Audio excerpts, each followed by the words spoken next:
ಇತ್ತೀಚೆಗೆ ಭಾರತ ದೇಶದ ಸರ್ವೋಚ್ಚ ನ್ಯಾಯಾಲಯದ ನ್ಯಾಯಾಧೀಶರಾದ BI ಗವಾಯಿ ಅವರು ಕೋರ್ಟ್ ಕಲಾಪ ನಡೆಸುವಾಗ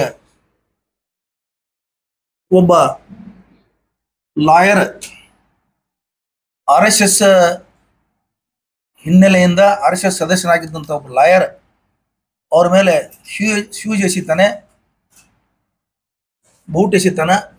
ಅದಕ್ಕೆ ಕಾರಣ ಏನು ಹೇಳ್ತಾನಂದ್ರೆ, ನೀವು ಸನಾತನ ಧರ್ಮದ ಬಗ್ಗೆ ನೀವು ಅವಹೇಳನ ಮಾಡ್ತಾ ಇದ್ದೀರಿ, ಅದಕ್ಕೆ ನನಗೆ ಸಹಿಸಲಿಕ್ಕೆ ಆಗ್ತಾ ಇಲ್ಲ ಅಂತ ಹೇಳಿ.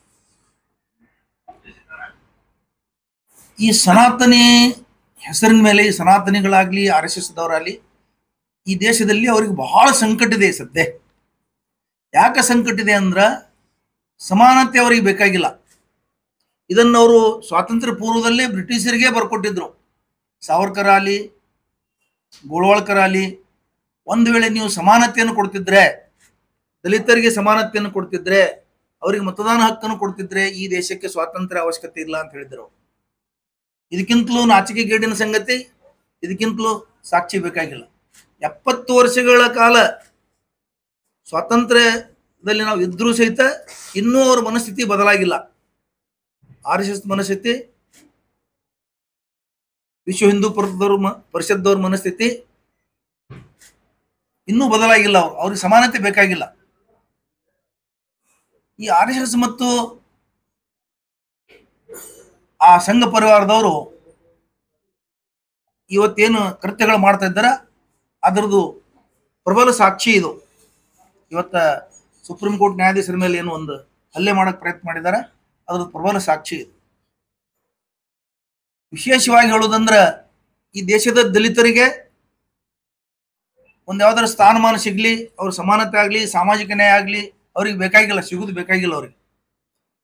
ಅವ್ರು ನಿಜವಾಗ್ಲೂ ಹೇಳಿದ್ರೆ, ಇವತ್ತು RSS ಮುಸ್ಲಿಮರನ್ನು ವಿರೋಧಿಸ್ತದೆ ದೇಶದಲ್ಲಿ. ಆದ್ರೆ ಟಾರ್ಗೆಟ್ ಮುಸ್ಲಿಮರಲ್ಲ, ಅವರಿಗೆ ಟಾರ್ಗೆಟ್ ಇರೋದು ದಲಿತರೇ. ಈ ದೇಶದ ದಲಿತರೇ ಟಾರ್ಗೆಟ್ ಇದಾರೆ ಅವ್ರಿಗೆ. ಆದ್ರೆ ತೋರ್ಕಿಗೆ ಅವರು ಮುಸ್ಲಿಮರಿಗೆ ಯುದ್ಧ ಮಾಡ್ತಾ ಇದ್ದಾರೆ. ಮುಸ್ಲಿಮರು ಈ ಜಗತ್ತಿನಲ್ಲಿ ಬಹಳ ಜನ ಈ RSS ದವರು ಅಪ್ಪನಂತವ್ರು ನೋಡಿದ್ದಾರೆ, ಏನೂ ಮಾಡೋಕ್ಕಾಗಲ್ಲ ಅವ್ರಿಗೆ. ಬಹಳ ಜನ ದುಷ್ಟ ರಾಜರ ಆಳ್ವಿಕೆಯಲ್ಲಿ ಮುಸ್ಲಿಮರು ಜೀವನ ಮಾಡಿದ್ದಾರೆ, ಬಾಳಿದ್ದಾರೆ, ಬದುಕಿದ್ದಾರೆ, ಏನೂ ಮಾಡೋಕ್ಕಾಗಲ್ಲ ಅವ್ರಿಗೆ. ಆದ್ರೆ ಅವ್ರ ಟಾರ್ಗೆಟ್ ಇರೋದು ಮುಸ್ಲಿಮರಲ್ಲ. ಇಂಡೈರೆಕ್ಟ್ ಆಗಿ ಅವ್ರ ದಲಿತರನ್ನ ವಿರೋಧ ಮಾಡ್ಲಿಕ್ಕೆ, ದಲಿತರನ್ನ ಬಗ್ಗು ಬಿಡಲಿಕ್ಕೆ, ದಲಿತರನ್ನ ಈ ದೇಶದಲ್ಲಿ ಕಡೆಗಣಿಸಲಿಕ್ಕೆ ಅವ್ರು ಈ ತರ ಮಾಡ್ತಾ ಇದ್ದಾರೆ. ಅದಕ್ಕೆ ನಾವು ಇದನ್ನೆಲ್ಲ ಖಂಡಿಸಲಿಕ್ಕೆ ದಿನಾಂಕ 16ನೇ ತಾರೀಕು ಗುರುವಾರ ದಿವಸ ಬಿಜಾಪುರದಲ್ಲಿ ಬೃಹತ್ ಪ್ರತಿಭಟನಾ ಮೆರವಣಿಗೆಯನ್ನ ಹಮ್ಮಿಕೊಂಡಿದ್ದೀವಿ. ನಮ್ದು ತಮ್ಮ ಮಾಧ್ಯಮಗಳ ಮುಖಾಂತರ ಒಂದು ವಿನಂತಿ ಏನಂದ್ರೆ, ಆ ಪ್ರತಿಭಟನೆಯಲ್ಲಿ ಜಾತಿ ಧರ್ಮ ಪಕ್ಷ ಇಲ್ಲದು, ಪಕ್ಷಾತೀತವಾಗಿ, ಜಾತ್ಯತೀತವಾಗಿ, ಧರ್ಮಾತೀತವಾಗಿ ಯಾರಿಗೆ ಈ ದೇಶದ ಸಂವಿಧಾನದ ಮೇಲೆ ವಿಶ್ವಾಸ ಇದೆ, ಪ್ರಜಾಪ್ರಭುತ್ವದ ಮೇಲೆ ವಿಶ್ವಾಸ ಇದೆ, ಈ ದೇಶ ಕೋಮುವಾದಿಗಳ ಕೈಯಿಂದ ಯಾರು ಉಳಿಬೇಕಂತ ಬಯಸ್ತಾ ಇದ್ದಾರೆ, ಅವರು ಎಲ್ಲಾ ಸಮಾಜದವರು, ಎಲ್ಲರೂ ಹಿಂದುಳಿದವರು, ಮುಂದುಳಿದವರು, ಸಾಹಿತಿಗಳು, ಪ್ರಗತಿಪರರು ಎಲ್ಲರೂ ಅದರಲ್ಲಿ ಭಾಗವಹಿಸಬೇಕು ಅಂತ ಹೇಳಿ ನಾವು ನಿಮ್ಮ ಮುಖಾಂತರ ಅವರಿಗೆ ಮನವಿ ಮಾಡ್ತಾ ಇದ್ದೀವಿ.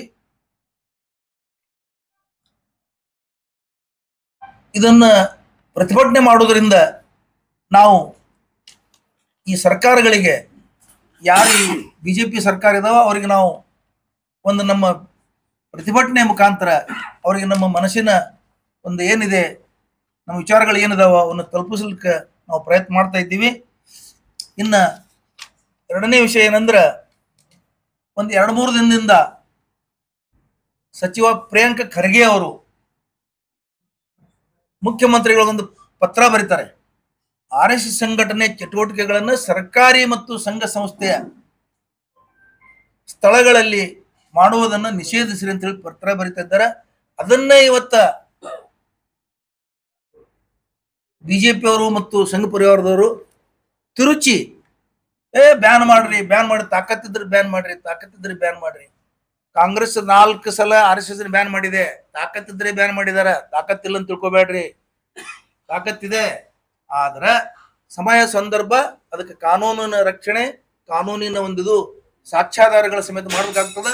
ಅದನ್ನು ಮುಖ್ಯಮಂತ್ರಿಗಳು ಈ ರಾಜ್ಯದ ಪ್ರಧಾನ ಕಾರ್ಯದರ್ಶಿಗಳಿಗೆ, ಸರ್ಕಾರದ ಪ್ರಧಾನ ಕಾರ್ಯದರ್ಶಿಗಳಿಗೆ, ಮುಖ್ಯ ಕಾರ್ಯದರ್ಶಿಗಳಿಗೆ ಸೂಚನೆ ನೀಡಿದ್ದಾರೆ. ಇದರ ಬಗ್ಗೆ ಮಾಹಿತಿಯನ್ನು ಕಲೆ ಹಾಕಿ ವರದಿ ಕೊಡು ಅಂತ ಹೇಳಿ ಈಗಾಗಲೇ ತಮಿಳುನಾಡಿನಲ್ಲಿ ಸಾರ್ವಜನಿಕ ಸರ್ಕಾರಿ ಸ್ಥಳಗಳಲ್ಲಿ ಅಲ್ಲಿ ಚಟುವಟಿಕೆಯನ್ನು ಹತ್ತಿಕ್ಕಿದ್ದಾರೆ. ಮತ್ತೆ ನಿಮಗೆ ಇನ್ನೊಂದು ವಿಷಯ ಹೇಳ್ಬೇಕಂದ್ರೆ, ನೀವಿಷ್ಟೆಲ್ಲ ಪ್ರಬಲ ಮಾಡ್ತೀರಿ. ಈ ದೇಶದ RSS ಹುಟ್ಟಿ 100ನೇ ವರ್ಷ ಆಗ್ತಾ ಇದೆ. ಒಂದು 10 ಅಥವಾ ಎಷ್ಟು ಕನಿಷ್ಠ ಒಂದು ದೇಶದ ಹಿತಕ್ಕಾಗಿ ಇಂಥ ಕೆಲಸಗಳು ಮಾಡಿವಂತ ತೋರಿಸ್ಕೊಡ್ಬೇಕಂತ ನಾ ಚಾಲೆಂಜ್ ಮಾಡ್ತೀನಿ. RSS ಸಂಘಟನೆ ಹಿಂದೂ ನಾ ಹೇಳಿದ್ದೀನಿ, ಅದು ದೇಶದ ಕಾನೂನು ಪ್ರಕಾರ ನೋಂದಣಿನೇ ಆಗಿಲ್ಲ. ಅದು ಕೇವಲ ಒಂದು ಗುಂಪು, ಒಂದು ಸಮಾಜದವ್ರ ಗುಂಪು. ಅದಕ್ಕೆ ಅಡಿಟ್ ಇಲ್ಲ, ಅದಕ್ಕೆ ದುಡ್ಡು ಎಲ್ಲಿಂದ ಬತ್ತು ಗೊತ್ತಿಲ್ಲ, ಯಾರು ಕೇಳುವುದಿಲ್ಲ. ಮತ್ತು ಆಮೇಲೆ ಇನ್ನೊಂದು ವಿಷಯ, ಆ ಲಾಠಿ ಹಿಡ್ಕೊಂಡು ಓಣಿ ತಿರುಗಾಡ್ತಾರಲ್ಲ, ಏನದು ಏನ್ ತೋರಿಸ್ತದೆ? ಲಾಠಿ ಯಾರು ಹಿಡಿತಾರ? ಸಭ್ಯಗ್ರಸ್ತ ಜನ ಹಿಡಿತಾರ? ಈ ದೇಶ ಪ್ರೇಮಿಗಳು ಹಿಡಿತಾರ? ಲಾಠಿಯ ಗುರುತೇನು? ಮತ್ತು ನೀವು ಓಣಿ ಪ್ರತಿಭಟನೆ ಇದು ಮಾಡ್ಲಿಕ್ಕೆ ಪಥಸಂಚಲನ ಅಂತ, ಅದರಿಂದ ಏನ್ ಈ ದೇಶಕ್ಕೆ ಲಾಭ ಇದೆ? ಆ ಪಥಸಂಚಲನದಿಂದ ಏನು ನೀವು ಏನ್ ತೋರಿಸ್ತೀರಿ? ಏನು ಪ್ರಯೋಜನ ಏನಿದೆ ಅದರಿಂದ?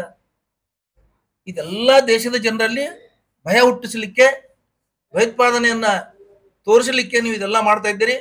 RSS ಸ್ಥಳಗಳಲ್ಲಿ, RSS ಕ್ಯಾಂಪ್ಗಳಲ್ಲಿ, ಎಲ್ಲರ RSS ಮನೆಗಳಲ್ಲಿ, ಜನರ ಮನೆಗಳಲ್ಲಿ ಬಾಂಬ್ಗಳು ಉತ್ಪಾದನೆ ಮಾಡದಂಥದ್ದು ಎಷ್ಟೋ ಸಿಕ್ಕಿದಾವ. ಮತ್ತು RSS ಸದಸ್ಯರು ಇವತ್ತು ಪಾಕಿಸ್ತಾನಕ್ಕೆ ಬೇಹುಗಾರಿಕೆ ಮಾಡಿ ಒಂದು 100 ಜನ ಇವತ್ತು ಸಿಗಾಕೊಂಡಿದ್ದಾರೆ. ಅದು ಬಿಜೆಪಿ ಸರ್ಕಾರದಲ್ಲಿ, ಬಿಜೆಪಿ ರಾಜ್ಯಗಳಲ್ಲಿ, ಬಿಜೆಪಿ ಸರ್ಕಾರದಲ್ಲಿ, ಕೇಂದ್ರ ಸರ್ಕಾರದಲ್ಲಿ ಇದ್ದಲ್ಲಿ ಇವತ್ತು ಬಿಜೆಪಿ ಅವ್ರ ಕೈಯಲ್ಲೇ ಇವ್ರು ಸಿಕ್ಕಿದ್ದಾರೆ ಸರ್ಕಾರದಲ್ಲಿ. ಅಂದ್ರೆ ನಿಮ್ದು ಏನ್ ತೋರಿಸ್ತದೆ? ನೀವು ಈ ದೇಶ ಶಾಂತಿಯಿಂದ ಇರಬಾರ್ದು, ಇಲ್ಲಿ ಭಯೋತ್ಪಾದನೆ ಚಟುವಟಿಕೆಗಳು ನಡಿಬೇಕು, ದಂಗೆಗಳಾಗಬೇಕು ಅಂತ ನೀವು ಬಯಸ್ತಾ ಇದ್ದೀರಿ, ಕೋಮುವಾದ ಹುಟ್ಟಾಕ್ತಾ ಇದ್ದೀರಿ. ಅದಕ್ಕೆ ನಿಮ್ದು ಸರ್ಕಾರಿ ಸ್ಥಳಗಳಲ್ಲಿ ಅದನ್ನು ಬ್ಯಾನ್ ಮಾಡೋದಕ್ಕೆ ನಮ್ಮದು ಸಹಮತ ಇದೆ ಅಂತ ಹೇಳ್ತೀನಿ. ಇನ್ನ ನಮ್ಮ ಡಾಕ್ಟರ್ JS ಪಾಟೀಲ್ ಸರ್ ಮಾತಾಡ್ತಾರೆ. ಪ್ರಜಾಪ್ರಭುತ್ವದ ಭಾಗವಾದಂತಹ ನ್ಯಾಯಾಂಗ, ಕಾರ್ಯಾಂಗ, ಶಾಸಕಾಂಗ. ನ್ಯಾಯಾಂಗ ಅಂತಂದ್ರೆ ನ್ಯಾಯವನ್ನು ಒದಗಿಸಿಕೊಡ್ತಕ್ಕಂಥದ್ದು, ನ್ಯಾಯ ದೇವತೆಯ ಮೇಲೇನೆ ಈ ಒಂದು ಬೂಟ್ ಎಸೆಯುವಂತ ಕೆಲಸವನ್ನು ಮಾಡಿರ್ತಕ್ಕಂಥದ್ದು ಅಕ್ಷಮ್ಯ ಅಪರಾಧ. ಅದು ಅದಕ್ಕಾಗಿ ಅವ್ರ ಮೇಲೆ ಕ್ರಮ ತಗೊಂಡು ಅವರನ್ನ ನ್ಯಾಯಾಂಗ ಬಂಧನಕ್ಕೆ ಇದು ಮಾಡಿ ಅವರಿಗೆ ತಕ್ಕ ಶಿಕ್ಷೆಯನ್ನ ಕೊಡಬೇಕು. ಆ ಬಗ್ಗೆ ಪ್ರತಿಭಟನೆಯಲ್ಲಿ ಹೆಚ್ಚಿನ ಜನರು ಭಾಗವಹಿಸಬೇಕಾಗಿ ಈ ಮೂಲಕ ವಿನಂತಿಸಿಕೊಳ್ತೇನೆ. ಈಗಾಗಲೇ 16ನೇ ತಾರೀಕು ಏನು ಮುಖ್ಯ ನ್ಯಾಯಮೂರ್ತಿಗಳ ಮೇಲೆ ವಹಿಸ್ತಿರ್ತಕ್ಕಂಥ ಸನಾತನವಾದಿ ವಕೀಲನ ಮೇಲೆ ಅತ್ಯಂತ ಕಠಿಣ ಶಿಕ್ಷೆಯನ್ನು ಕೊಡಬೇಕು. ಕಾನೂನಿನಲ್ಲಿ ಏನು ಅವಕಾಶ ಇದೆ, ನಾವು ಸುಮ್ಮನೆ ಏನೋ ಬೇರೆ ಏನು ಹೇಳೋದಿಲ್ಲ, ಸಂವಿಧಾನದಲ್ಲಿ ಬರೆದಿರ್ತಕ್ಕಂಥ ಎಷ್ಟು ಹೆಚ್ಚು ಶಿಕ್ಷೆ ಇದೆ ಅದನ್ನು ಕೊಡ್ಬೇಕಂತ ಹೇಳಿ ಪ್ರತಿಭಟನೆಯನ್ನ ಮಾಡಲಿಕ್ಕೆ, ಬಂದನ್ನು ಆಚರಿಸಲಿಕ್ಕೆ ಹೋಗ್ತಾ ಇದ್ದೇವೆ. ಇವತ್ತು ಕಳೆದ ಒಂದು 11-12 ವರ್ಷದಿಂದ ನೋಡಬಹುದು ನೀವು, ಈ ಒಂದು ಸಂಘರ್ಷ ಪ್ರಾರಂಭ ಆಗಿದೆ. ದೊಡ್ಡ ಪ್ರಮಾಣದ ಮೊದಲನೇ ಇತ್ತು, ಅದು ಸ್ವಲ್ಪ ವೇಗ ಪಡ್ಕೊಂಡಿದೆ. ಏನಪ್ಪಾ ಅಂದ್ರೆ, ಮೂಲ ನಿವಾಸಿಗಳು, ಬಹುತ್ವವಾದಿಗಳು ಹಾಗೂ ಸನಾತನವಾದಿಗಳು, ಈ ಸನಾತನವಾದಿಗಳು ನಿರಂತರವಾಗಿ ಮೂಲ ನಿವಾಸಿಗಳ ಮೇಲೆ ದಾಳಿಯನ್ನ ಮಾಡ್ತಾ ಇದ್ದಾರೆ. ಅದು ಅವ್ರು ಹೇಳ್ದಂಗೆ ತೋರ್ಸಕ್ಕಷ್ಟೇ ಮುಸ್ಲಿಮ್ಸ್ ವಿರುದ್ಧ ಅಂತೇಳಿ ತೋರಿಸ್ತಾ ಇದ್ದಾರೆ ಹೊರತಾಗಿ, ಅವರು ನಿರಂತರವಾಗಿ ದಲಿತರು, ಹಿಂದುಳಿದ ವರ್ಗಗಳು, ಲಿಂಗಾಯತರು, ಎಲ್ಲ ಉಳಿದ ಎಲ್ಲ ಒಂದು ಸಮಾಜದ ಮೇಲೆ ನಿರಂತರವಾಗಿ ದಾಳಿ ಮಾಡ್ತಾ ಇದ್ದಾರೆ. ಒಂದಲ್ಲ ಒಂದು ರೀತಿಯಲ್ಲಿ ಅವರು ನಿರಂತರವಾಗಿ ಇವತ್ತು RSS ಅಂತಕ್ಕಂಥ ಒಂದು ಸಂಸ್ಥೆ ಎಷ್ಟೋ ಒಂದು 50 ವರ್ಷದ ತನ್ನ ಒಂದು ಸಂಸ್ಥೆಯ ಮೇಲೆ ತಿರಂಗಾನೇ ಹಾರಿಸಿರ್ಲಿಲ್ಲ 50 ವರ್ಷ ತನ. ಅವಾಗ ಯಾರೋ ಒಂದು 3 ಜನ ದೇಶಭಕ್ತರು RSS ವೇಷದಲ್ಲಿ ಹೋಗಿ ಆ ಒಂದು RSS ಆಫೀಸ್ ಮೇಲೆ ತಿರಂಗ ಹಾರಿಸಿದ್ರು. ಆಮೇಲೆ ಆ ಒಂದು ತಿರಂಗ ಹಾರಿಸಿದವ್ರ ಮೇಲೆ 12 ವರ್ಷ ಕೇಸ್ ಹಾಕಿ ಕೋರ್ಟ್ಗೆ ಎಲ್ದಾಡಂತ ಮಾಡಿದವರು RSSನವರು. ಹಂಗಾಗಿ ಈ RSS ಅಂತಕ್ಕಂಥದ್ದು ಒಂದು ದೇಶದ್ರೋಹಿ ಸಂಸ್ಥೆ ಇದೆ.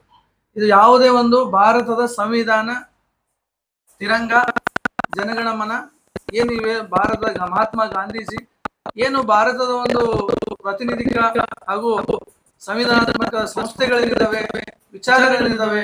ಅದರ ವಿರುದ್ಧವಾಗಿ ನಿರಂತರವಾಗಿ ಷಡ್ಯಂತ್ರ ಮಾಡುತ್ತಾ ಸಮಾಜದಲ್ಲಿ ಅಶಾಂತಿಯನ್ನು ಹುಟ್ಟು ಹಾಕುತ್ತಾ ಈ ರೀತಿಯನ್ನು ಮಾಡ್ತಾ ಇದೆ. ಅದರ ಒಂದು ಭಾಗವಾಗಿನೇ ಈ ವಕೀಲರು ಇವತ್ತು ಮಾಡಿದ್ದಾರೆ. ಬೇರೆ ಬೇರೆ ವಿಷಯದಲ್ಲಿ ಇನ್ನೊಬ್ಬರು ಸ್ವಾಮಿಗಳು ಕೂಡ ಹಿಂಗೆ ಯಾರು ಬಹುತ್ವ ಅಥವಾ ಸಮಾನತೆ ಪರವಾಗಿ ಏನು ಹೋರಾಡಿದ್ದಾರೆ. ಇನ್ನೊಬ್ಬ ಕನ್ನೇರಿ ಸ್ವಾಮಿ, ಒಬ್ಬ ಪುಡಾರಿ ಸ್ವಾಮಿ ಕೂಡ ಸಾಕಷ್ಟು ಮತ್ತೆ ಯಾರು ಸಮಾನತೆಯ ಬಗ್ಗೆ ಮಾತನಾಡ್ತಾರೆ, ಬುದ್ಧ, ಬಸವ, ಅಂಬೇಡ್ಕರ್ ತತ್ವಗಳಿಗೆ ನಿರಂತರವಾಗಿ ವಿರೋಧವನ್ನ ಮಾಡ್ತಕ್ಕಂಥ ಕೆಲಸ ಈ ಸನಾತನವಾದಿಗಳು RSS ಮಾಡ್ತಾ ಇದೆ. ಅದರಿಂದ ನಾವೆಲ್ಲ ಎಚ್ಚೆತ್ತುಕೊಳ್ಬೇಕು. ಇವತ್ತು ಅದರ ಭಾಗವಾಗಿ 16ನೇ ತಾರೀಕು ಇನ್ನೊಂದು RSS ಮುಖವಾಡ ಮೊನ್ನೆ ಒಬ್ಬ ನೋಡಿದ್ವಿ ನಾವು. ಲೈಂಗಿಕ ಕಿರುಕುಳದಿಂದ ಒಬ್ಬ ಟೇಕಿ ಸತ್ತ. ಲೈಂಗಿಕ ಕಿರುಕುಳದಿಂದ RSS ನಲ್ಲಿ ಏನ್ ನಡೀತಾ ಇದೆ ಅಂತಕ್ಕಂಥದ್ದನ್ನ ವಿಚಾರ ಮಾಡ್ಬೇಕು. ಆತ್ಮಹತ್ಯೆ ಮಾಡ್ಕೊಂಡ ನಿರಂತರವಾದಂತಹ ಲೈಂಗಿಕ ಕಿರುಕುಳದಿಂದ. ಸಣ್ಣ ವಯಸ್ಸಿನಿಂದಾನೇ ಅವನು RSS ನಲ್ಲಿ ಇದ್ದಂತ ಹೇಳ್ತಾರೆ. ಆ ರೀತಿಯಲ್ಲಿ ಏನು ಚಟುವಟಿಕೆ, ಒಂದು ಕಾನೂನು ಬಾಹಿರ ಚಟುವಟಿಕೆಗಳನ್ನ ಸರ್ಕಾರ ನಿಯಂತ್ರಣ ಮಾಡಬೇಕು. ನಮ್ಮ ರಾಜ್ಯ ಸರ್ಕಾರ ಆಗಿರ್ಬೋದು, ಕೇಂದ್ರ ಸರ್ಕಾರ ಆಗಿರ್ಬೋದು. ಒಂದು ವೇಳೆ ನೀವು ಇವತ್ತು ಮೋದಿಜಿ ಅವರು ಸಂವಿಧಾನದ ಪ್ರತಿಗಳನ್ನ ಅಲ್ಲೇ ಕೆಂಪುಕೋಟೆ ಮುಂದೆ ಸುಟ್ಟರು ಕೂಡ ಇನ್ನೂವರೆಗೆ ಒಂದು ಬಾಯಿ ಬಿಟ್ಟಿಲ್ಲ ಅವರು. ಹಿಂಗಾಗಿ ಇವತ್ತು ಮೋದಿಜಿ ಅವರು ಕೂಡ ಯಾವುದೇ ಸಂವಿಧಾನದ ಆಶಯಗಳನ್ನು ಈಡೇರಿಸುವಲ್ಲಿ ವಿಫಲ ಆಗ್ಯಾರ. ಅವರು ಕೂಡ ಪರೋಕ್ಷವಾಗಿ ಸಪೋರ್ಟ್ ಮಾಡ್ತಿದ್ದಾರೆ ಅಂತ ನಮಗೆ ಅನಿಸ್ತಾ ಇದೆ. ಹಂಗಾಗಿ ನಾವೆಲ್ಲ ಬಹುಜನರು ಇದರ ಬಗ್ಗೆ ಎಚ್ಚೆತ್ತುಕೊಂಡು ಈ ನಾಡಿದ್ದು ಬರ್ತಕ್ಕಂತ ಒಂದು ಪ್ರತಿಭಟನೆಯಲ್ಲಿ ಎಲ್ಲರೂ ಭಾಗವಹಿಸಿ ಒಂದು ಕಠಿಣ ಶಿಕ್ಷೆಯನ್ನ ಆ ವಕೀಲನಿಗೆ ಕಠಿಣ ಶಿಕ್ಷೆ ಆಗ್ಲಿಕ್ಕೆ ನಾವೆಲ್ಲರೂ ಒತ್ತಾಯ ಮಾಡೋಣ ಅಂತ ಹೇಳಿ ಈ ಮೂಲಕ ಅಥವಾ ಕನೇರಿ ಸ್ವಾಮಿ ಶ್ರೀ ಅನ್ಲಕ್ ನನ್ಗೆ ಯಾಕೋ ಸ್ವಲ್ಪ ಮುಜುಗರ ಆಗ್ತಾ ಇದೆ. ಆ ಪುಡಾರಿ ಸ್ವಾಮಿ ಅಥವಾ ಕ್ರಿಮಿನಲ್ ಹಿನ್ನೆಲೆಯ ಒಬ್ಬ ಕಾವಿ ಪುಡಾರಿ, ಆತನ ಬಗ್ಗೆ ಹೇಳಕ್ಕೇನು ಬಹಳ ಇದು ಇಲ್ಲ. ಯಾಕಂದ್ರೆ ನಮ್ಮ ಬಾಯಿ ಮತ್ತು ಶಬ್ದಗಳು ಹೊಲಸಾಗ್ಬಿಡ್ತಾವ. ಆತ ಬಾಯಿ ತೆರೆದ್ರೆ ಘಟಾರದ ಹುಳಿನಂಗೆ ಮಾತಾಡ್ತಾನೆ. ಮತ್ತು ಆತನ ಪೂರ್ವಾಶ್ರಮದ ಹಿನ್ನೆಲೆ ಬಹಳ ಭಯಂಕರ ಆಗಿದೆ. ಅದು ಬಹಳ ಪ್ರಸ್ತುತಿ ಮಾತಾಡೋದು. ಇತಿಹಾಸದಲ್ಲಿ ಶಿವಾಜಿ ಮಹಾರಾಜರ ಕೊಲೆಗೆ ಪ್ರಯತ್ನಿಸಿದಂತ ಔರಂಗಜೇಬನ್ ಜೊತೆ ಸೇರಿಕೊಂಡು ಕೃಷ್ಣಾಜಿ ಭಾಸ್ಕರ್ ಕುಲಕರ್ಣಿ ಅಂತ ಒಬ್ಬ, ಸಂತ ತುಕಾರಾಮನನ್ನ ಇಂದ್ರಾಣಿ ನದಿಯಲ್ಲಿ ಮುಳುಗಿಸಿ ಕೊಲೆ ಮಾಡದಂತ ಭಟ್ರದೊಂದು ಗುಂಪು, ಕಿತ್ತೂರು ಸಂಸ್ಥಾನವನ್ನು ನಾಶ ಮಾಡದಂತ ವೆಂಕಟರಾವ್ ಹಾವೇರಿ ಮತ್ತು ಪೇಶ್ವೆ ಚಿತ್ಪಾವನರು, ಇವರೆಲ್ಲ ಗದ್ದಾರ್ಗಳು ಮತ್ತು ದೇಶದ್ರೋಹಿಗಳ ಲಿಸ್ಟ್ ಅಲ್ಲಿ ತಾನು ಹುಟ್ಟಿದ ಲಿಂಗಾಯತ ಧರ್ಮವನ್ನೇ ದ್ವೇಷಿಸಲು ಇನ್ನೊಂದು ಧರ್ಮಕ್ಕೆ ಖರೀದಿಯಾದಂತಹ ಒಬ್ಬ ಕಾವಿ ಪುಡಾರಿ ಮತ್ತು ಕ್ರಿಮಿನಲ್ ಬ್ಯಾಕ್ ಗ್ರೌಂಡಿನ ಸ್ವಾಮಿ ಈ ಕನೇರಿ ಕಾಡ್ಸಿದ್ದ. ಕನೇರಿ ಕಾಡ್ಸಿದ್ದ ಲಿಂಗಾಯತವನ್ನ ನಾಶ ಮಾಡ್ಲಿಕ್ಕೆ ಸುಪಾರಿ ತಗೊಂಡವ. ಆತ ಎಂದೂ ಈ ವಿಷಯದಲ್ಲಿ ಸಕ್ಸಸ್ ಆಗೋದಿಲ್ಲ. ಲಿಂಗಾಯತ ಮಠಾಧೀಶರ ವಿರುದ್ಧ ಆತ ಹರಿಬಿಟ್ಟ ನಾಲಿಗೆ ಆತನನ್ನು ಪೋಷಿಸುತ್ತಿರುವ ಸಂಘದ ವಿಕೃತ ಸಂಸ್ಕೃತಿಯನ್ನು ಪ್ರತಿನಿಧಿಸ್ತದೆ. ಅಂತಹ ವಿಕೃತಿಗಳನ್ನೇ ಅವರು ಬೆಳೆಸ್ತಾರೆ, ಅದೇ ಸಂಸ್ಕೃತಿಯನ್ನ ಅವರ ಕಲಿಸ್ತಾರೆ. ಇಷ್ಟು ಮಾತ್ರ ಹೇಳ್ಬೋದು ಆತ್ಮ. ಹೇಳ್ರಿ, ಅದಕ್ಕೆ ಕೇಳ್ರಿ. ಬೆಸ್ಟ್ ಅದ ಸರ್, ಎಲ್ಲರೂ ಇದು ಮಾಡ್ತಾ ಇದ್ದಾರೆ. ಇಲ್ಲ ಬಹಳ ದುರಂತದ ವಿಷಯ ಇನ್ನೊಂದು, CJI ಅವರ ಮೇಲೆ ಆದ ದಾಳಿಯನ್ನ ದಲಿತರ ನಾಯಕರು ಅನ್ಸ್ಕೊಂಡಂತ ಮಾಯಾವತಿ ಆಗ್ಲಿ, ಅಟಾವ್ಲೆ ಆಗ್ಲಿ, ಪ್ರಕಾಶ್ ಅಂಬೇಡ್ಕರ್ ಅವರಾಗ್ಲಿ ಇಲ್ಲಿವರೆಗೂ ಖಂಡಿಸ್ಲಿಕ್ಕೆ ಹೋಗಿಲ್ಲ. ಪ್ರತಿಭಟನೆ ಮುಖಂಡತ್ವ ಎಲ್ಲೂ ವಹಿಸ್ಕೊಂಡಿಲ್ಲ. ಅದನ್ನು ಕೂಡ ನಾವು ಸೂಕ್ಷ್ಮವಾಗಿ ಗಮನಿಸಬೇಕಾಗ್ತದೆ. ಹೇಳ್ರಿ. ನೀವು ಕೆಪಿಸಿಸಿಯ ವಕ್ತಾರರು ಕೂಡ ಹೌದು. ಹೌದ್ರಿ. ನಿಮ್ಮ ಕಾಂಗ್ರೆಸ್ನ ಯಾವ ಶಾಸಕರು ಸಚಿವರು ಮುಖ್ಯಮಂತ್ರಿಗಳೇ ಫಸ್ಟ್ ಪ್ರತಿಕ್ರಿಯೆ ಖಂಡಿಸಿದ್ದು ಮುಖ್ಯಮಂತ್ರಿಗಳು. ಕಾಂಗ್ರೆಸ್ನ ಸಚಿವರುಗಳು ಶಾಸಕರು ಹೇಳ್ರಿ, ನಿಮ್ಮ ಕಾಂಗ್ರೆಸ್ನ ಅಧಿಕೃತ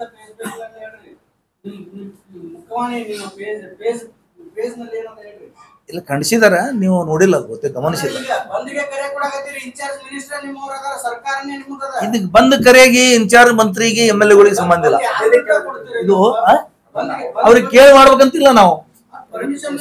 ಕೇಳಿ ಮಾಡ್ಬೇಕಂತಲ್ಲ, ನೀವು ಕನಿಷ್ಠ ಪಕ್ಷ ಸಂವಿಧಾನಬದ್ಧವಾಗಿ ಸರ್ಕಾರದ ನಿಯಮಾವಳಿ ಸಾರ ಒಂದು ಇದ್ರದ ಯಾರು ಭದ್ರತಾ ವ್ಯವಸ್ಥೆ ಒಂದು ಮನವಿಯೇ ಕೊಡ್ಬೇಕು.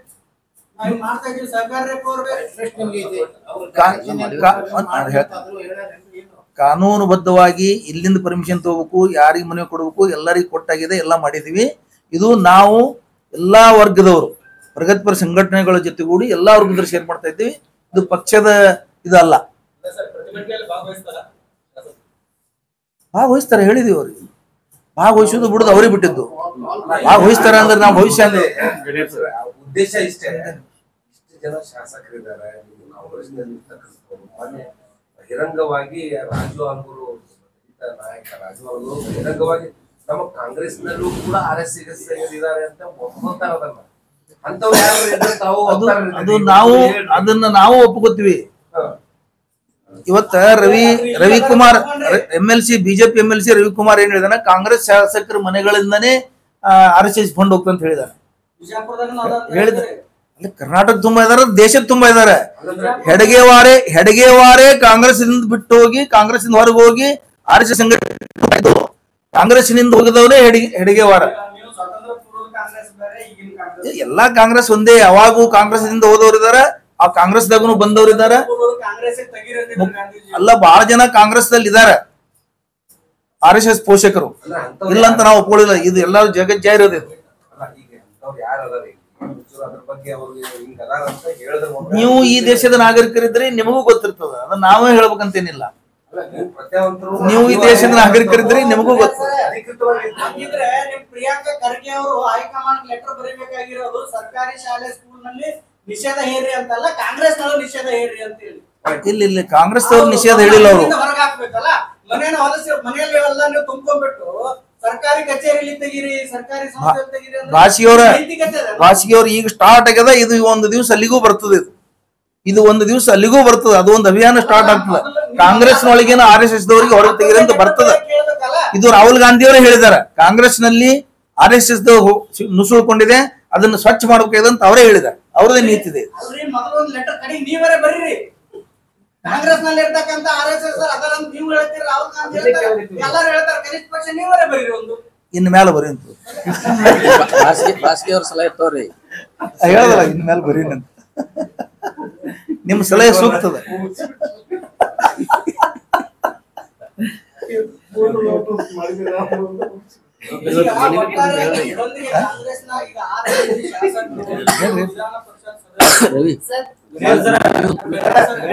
ಒಂದ್ ವಿಷಯ ಹೇಳಿ ಯಾರು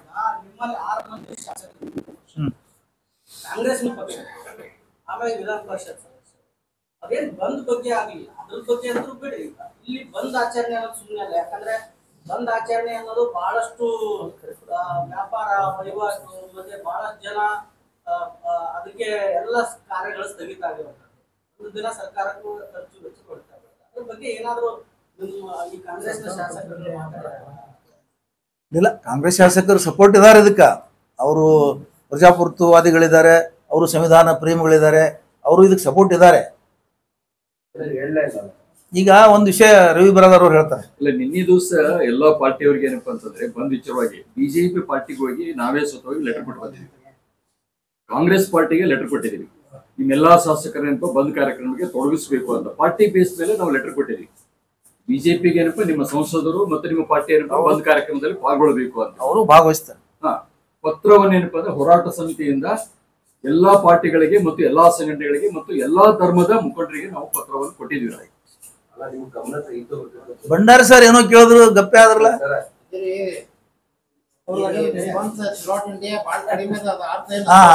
ಅದು ಒಪ್ಕೊಂಡಿದ್ದಾರೆ.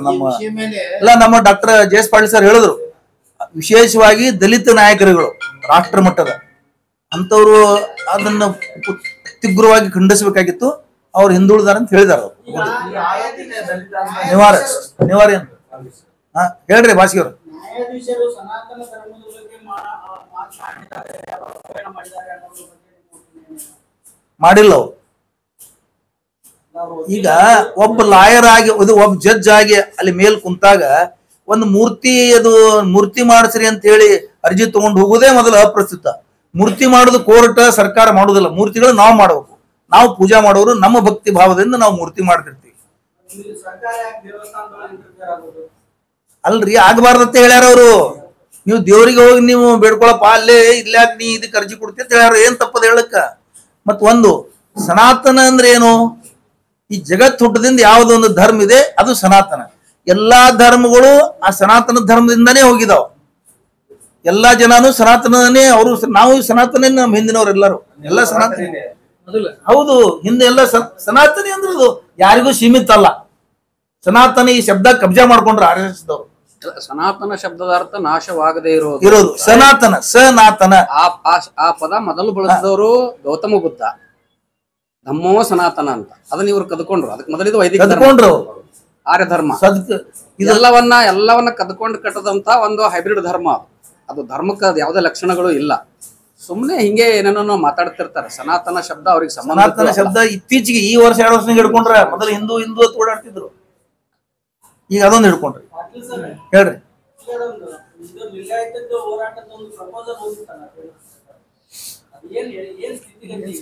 ಅವಾಗೆ ಬಂದದಲ್ರಿ, ಒಂದ್ 3-4 ತಿಂಗಳದಾಗ ಅವ್ರು ಕಳಿಸ್ಯಾರ ಕೊಟ್ಟು. 2018 ಮಾರ್ಚ್ ಒಳಗೆ ಹೋಗೈತಿ ಅದು. 2018 ಡಿಸೆಂಬರ್ ಅಷ್ಟೊತ್ತಿಗೆ ಬಂದದ. ಅದನ್ನ ಸರಿಯಾಗಿ ನೋಡಿಲ್ಲ, ಮತ್ತು ಅಥವಾ ಯಾರಾದ್ರೂ ತಜ್ಞರಿಗೂ ಕೂಡ ಅದನ್ನ ರೆಫರ್ ಮಾಡಿಲ್ಲ. ಒಂದು ಪೂರ್ವಾಗ್ರಹ ಇಟ್ಕೊಂಡು 3 ತಪ್ಪು ಕಾರಣಗಳು ಕೊಟ್ಕೊಂಡು ಸೆಂಟ್ರಲ್ ಗೌರ್ಮೆಂಟ್ ಇಂದ ವಾಪಸ್ ಬಂದದ್ದು. It may not be considered or it is very difficult to consider. Reject ಅಂತಲ್ಲ, ಸೆಲೆಕ್ಟ್ ಅಂತ. It is very difficult to consider because the following reasons ಅಂತ ಒಂದು 3 ರೀಸನ್ಗಳು ಕೊಟ್ಟಿದ್ದಾರೆ. ಬ್ರಿಟಿಷ್ ಕಾಲದಿಂದ ಲಿಂಗಾಯತರು ಹಿಂದೂಗಳಾಗಿದ್ರು ಅಂತ ಒಂದು ಕೊಟ್ಟಿದ್ದಾರೆ. It is very wrong.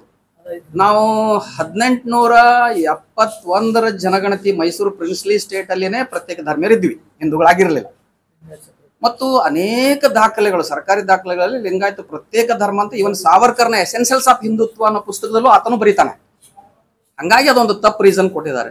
ಎರಡನೇದ್ದು, ಈಗ ಒಂದು ವೇಳೆ ಲಿಂಗಾಯತರಿಗೆ ಪ್ರತ್ಯೇಕ ಧರ್ಮದ ಮಾನ್ಯತೆ ಕೊಟ್ರೆ ಲಿಂಗಾಯತರಲ್ಲಿರುವ ತುಳಿತಕ್ಕೊಳಗಾದವರು, ದಲಿತ ಉಪ ಪಂಗಡಗಳು ಮೀಸಲಾತಿಯನ್ನು ಕಳೆದುಕೊಳ್ತವೆ ಅನ್ನೋದು ಇನ್ನೊಂದು ತಪ್ಪು ರೀಸನ್ ಅನ್ನು ಕೊಟ್ಟಿದ್ದಾರೆ ಅವರು.